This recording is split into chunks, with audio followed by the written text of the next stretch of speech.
So this program is really unique in that it's a nested service learning program, sort of a model within a model. The VCU students are participating in a service learning course. So their service learning project is to facilitate and guide the middle school students through a service learning project. So she suggested that for the service learning project we do either a stoplight or crossing guard letter writing campaign to the local government. They ecology club already had rain barrels that were just like sitting, so we were able to paint them and then work with the Department of Utilities to actually connect them to the garden shed. Like I made them like the build budget, this whole worksheet, budget everything, and figure out what the cost of everything is. Had never heard of service learning before I took this class. I've always associated it incorrectly with just a project-based assignment or in general just project-based learning.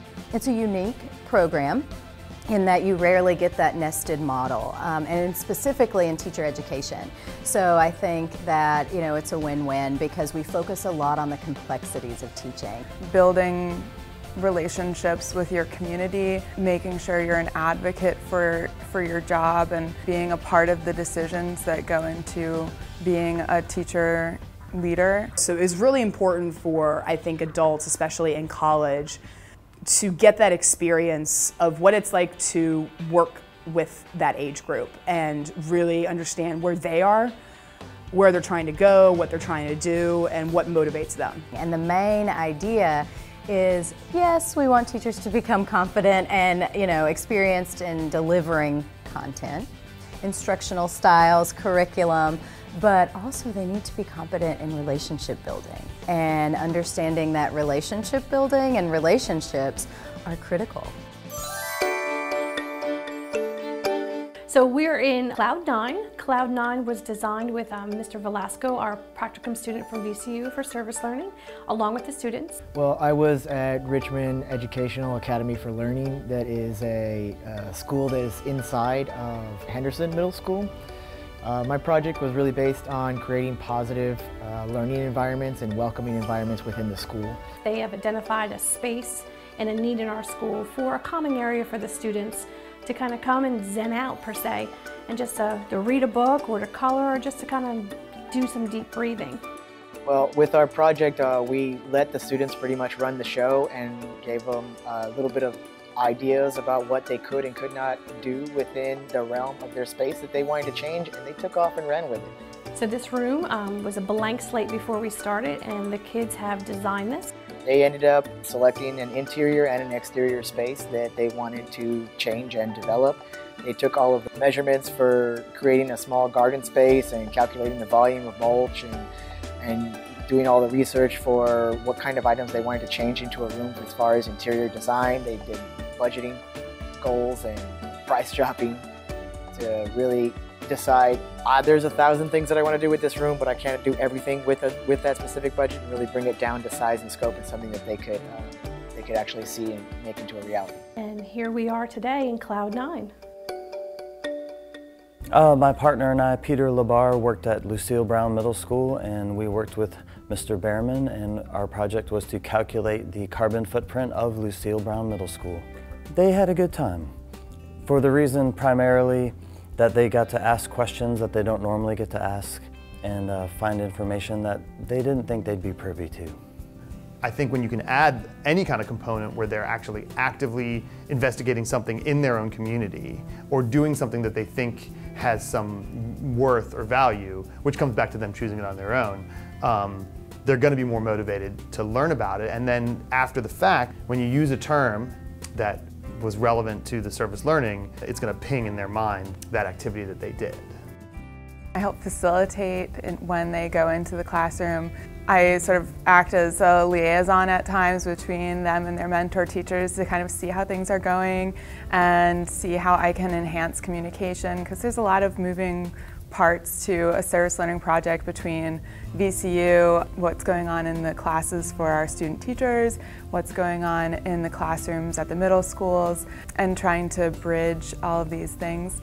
With Lucille Brown Middle School, they did a lot of work with bullying and peer conflict management, and having them be empowered in that way to work with their peers and workshop the problems between them. So having a student teacher come in and provide them the space and work with their mentor teachers who are so amazing at giving them this opportunity in their classroom to bring these sort of projects together is really cool to see.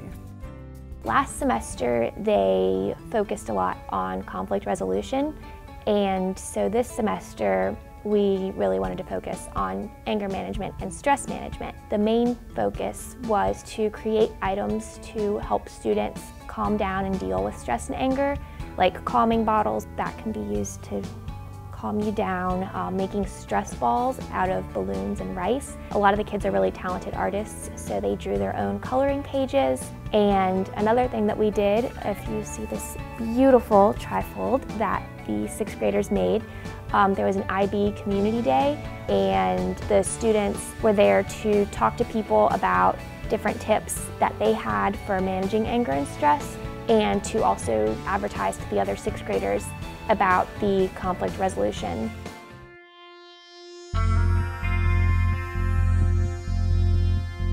What we did this semester was we made zines, which are like handmade mini magazines or brochures or flyers. And so this semester we really focused on like social, political, environmental issues, and the kids were allowed to pick whatever topics they wanted to talk about as long as it was in that range. And so they basically made little mini PSAs about their project. Every week we had anywhere from 10 to maybe 16, 17 kids, which was a really great opportunity for them to meet after school, discuss a lot of issues that are going on in the world today, even within school, just our small community of Fairfield or Henrico itself, or even sometimes they were talking about international issues. I originally thought that maybe like up to half of a classroom might want one, but a majority of the time, most of the classes wanted some. So we actually had to stop in between, go to the copy room, make more copies, because there was such a great turnout and a lot of people were really interested in this project. For our service learning project, we wanted to really teach the kids about leadership roles because bullying is so prevalent in a lot of middle schools. So first we brainstormed with them, and then after that we asked them what they like to do. Well, a lot of them like to draw, a lot of them like to be really creative with it. So what we ended up doing is we were actually inspired by VCU's stall seat journals. Because everyone goes to the bathroom, we're going to reach a wide audience that way. Our students in the fall did stall seat journals at Fairfield with the history class, actually with Miss Billett's class. Oh, okay. And so it was really successful. Yeah. Yeah, I think I see them in the bathroom. Okay. Yeah, they're in the bathroom. Yeah. So it actually is a captive audience, and it works. They really liked the drawing and the researching, leadership quotes and different leaders and leaders in their own lives, and I think they really enjoyed the interview with the principal, Mr. Raymond, as well. Since September, Mr. Good and I have been working with some powerful students who will one day change the world as we know it. In the fall, I worked with 2 young men, and they were awesome. And for, probably 6 or 7 weeks, they brought in a group of students and worked with them on a variety of social justice issues. I dream that one day the world will learn to love each other regardless of race. And we looked at how art can be used to kind of delve into the significance of those issues and express feelings in ways that are very meaningful.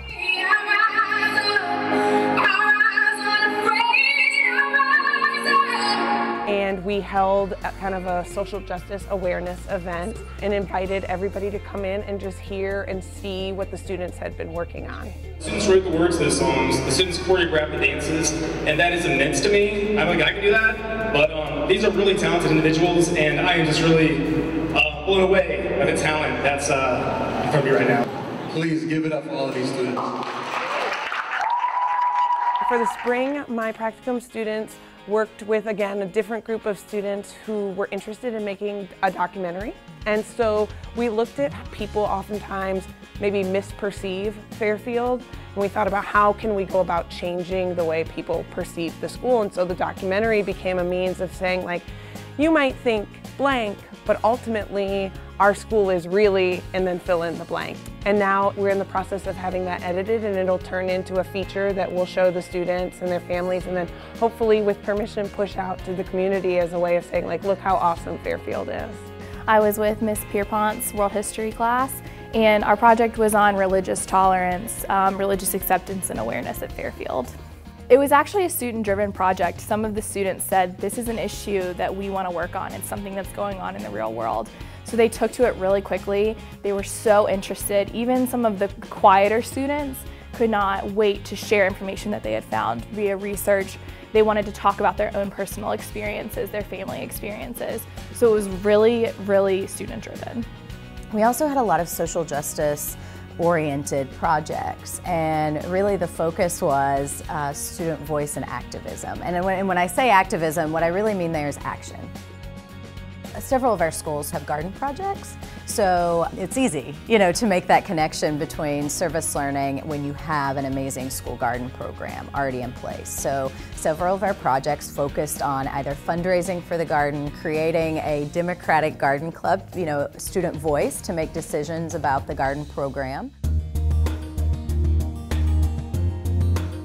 So the project my students worked on, mainly they worked with a group of students after school with my ecology club. And they chose to work out in our current garden space. It's kind of a mess, so they got that cleaned up. And the main culminating activity is working with the PTA and our neighborhood community to get people to come out and beautify the school grounds and the school garden. They got some good experience working with other community partners also, with the James River Park System, James River Association, and Department of Public Utilities. We all came together and did these big watershed lessons, so they got some experience getting outside community members to come in and do lessons with the kids and field trips. The benefits that are visible, I think, is you have these wonderful community engaged service learning projects happening in schools, in classrooms, that are impacting the schools we work with, the students, and their communities.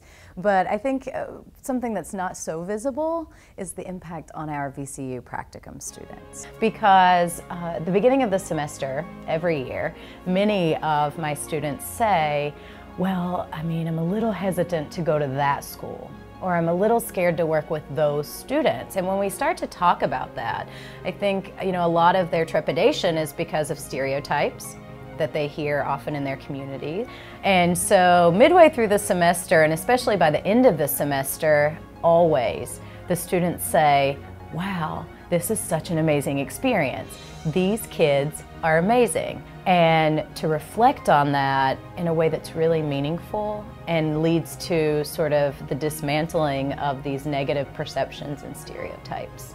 And I think that's a beautiful thing. So I think as far as VCU is concerned, yeah, we are cultivating climates of community engaged scholars within our schools, but we're also doing that here with our pre-service teacher program, and I think that's very powerful.